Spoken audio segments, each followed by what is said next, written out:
There is a Reaper by Charles V. DeVette. Doctors had given him just 1 month to live. A month to wonder what comes afterward. There was one way to find out. Ask a dead man. The amber brown of the liquor disguised the poison it held, and I watched with a smile on my lips as he drank it. There was no pity in my heart for him. He was a jackal in the jungle of life, and I was one of the carnivores. It is the lot of the jackals of life to be devoured by the carnivore. Suddenly the contented look on his face froze into a startled stillness. He knew he was feeling the first savage twinge of the agony that was to come. He turned his head and looked at me, and I saw suddenly that he knew what I had done. "You murderer!" he cursed me, and then his body arched in the middle and his voice choked off deep in his throat. For a short minute he sat tense, his body stiffened by the agony that rode it, unable to move a muscle.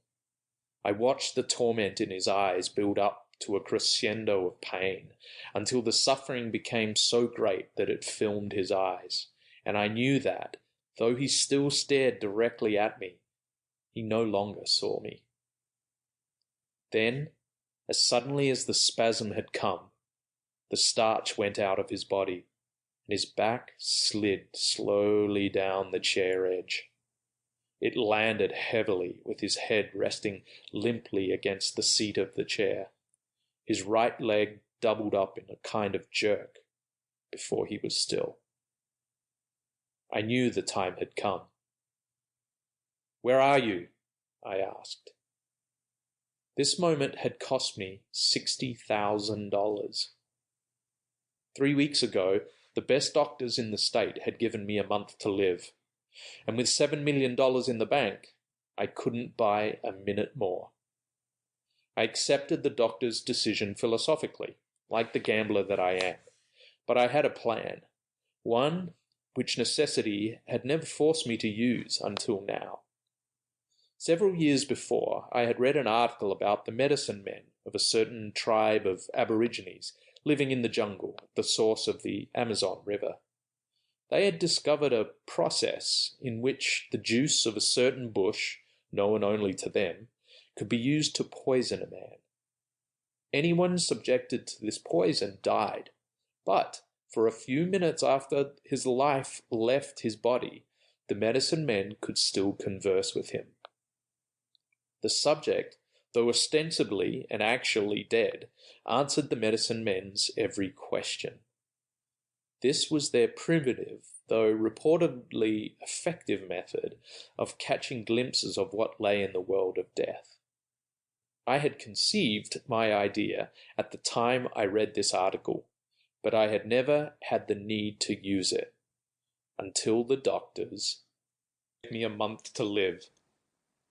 Then I spent my $60,000, and 3 weeks later I held in my hands a small bottle of the witch doctor's fluid.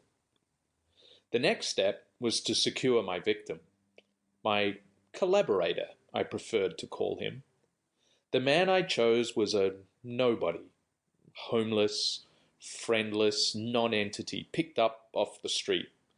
He had once been an educated man, but now he was only a bum. And when he died, he'd never be missed. A perfect man for my experiment. I'm a rich man because I have a system. The system is simple. I never make a move until I know exactly where that move will lead me. My field of operations is the stock market. I spend money unstintingly to secure the information I need before I take each step. I hire the best investigators, bribe employees and persons in positions to give me the information I want, and only when I am as certain as humanly possible that I cannot be wrong do I move, and the system never fails. $7 million in the bank is proof of that. Now, Knowing that I could not live, I intended to make this system work for me one last time before I died. I'm a firm believer in the adage that any situation can be whipped, given prior knowledge of its coming, and of course, its attendant circumstances. For a moment he did not answer, and I began to fear that my experiment had failed. "Where are you?" I repeated, louder and sharper this time. The small muscles about his eyes puckered with an unnormal tension, while the rest of his face held its death frost. Slowly, slowly, unnaturally, as though energized by some hyper-rational power, his lips and tongue moved. The words he spoke were clear. "I am in a tunnel," he said. "It is lighted, dimly, but there is nothing for me to see." Blue veins showed through the flesh of his cheeks like watermarks on translucent paper. He paused, and I urged, "Go on." "I am alone," he said. "The realities I knew no longer exist, and I am damp and cold. All about me is a sense of gloom and dejection. It is an apprehension, an emanation, so deep and real as to be almost a tangible thing. The walls to either side of me seem to be formed, not of substance, but rather of the soundless cries of melancholy of spirits I cannot see. I am waiting, waiting in the gloom for something which will come to me. That need to wait is an innate part of my being, and I have no thought of questioning it." His voice died again.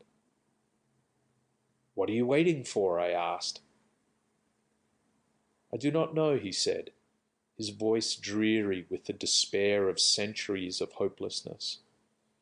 "I only know that I must wait. That compulsion is greater than my strength to combat." The tone of his voice changed slightly. "The tunnel about me is widening, and now the walls have receded into invisibility. The tunnel has become a plain, but the plain is as desolate, as forlorn and dreary as was the tunnel. And still I stand and wait. How long must this go on?" He fell silent again. I was about to prompt him with another question. I could not afford to let time run out in long silences. But abruptly the muscles about his eyes tightened, and subtly a new aspect replaced their hopeless dejection. Now they expressed a black, bottomless terror. For a moment I marveled that so small a portion of a facial anatomy could express such horror. "There is something coming toward me," he said. "A beast of brutish foulness. A beast is too inadequate a term to describe it, but I know no words to tell its form. It is an intangible and invasive thing, but very real, and it is coming closer. It has no organs of sight as I know them, but I feel that it can see me, or rather that it is aware of me with a sense sharper than vision itself.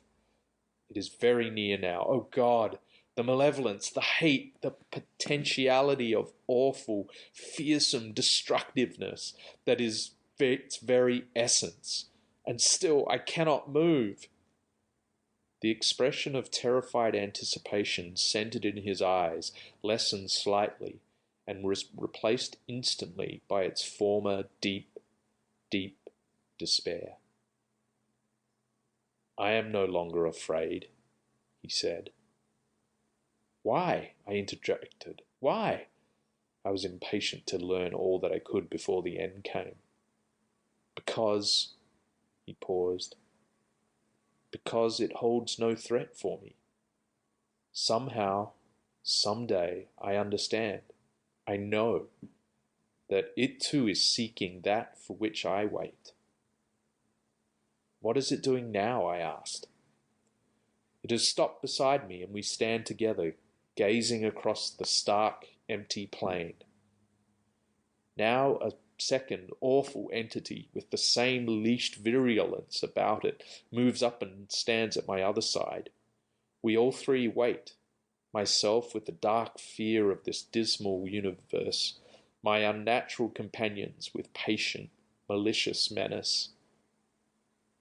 Bits of, he faltered, of, I can name it only aura, go out from the beasts, like an acid steam, and touch me, and the hate and the venom chill my body like a wave of intense cold. Now there are others of the awful breed behind me. We stand, waiting, waiting for that which will come.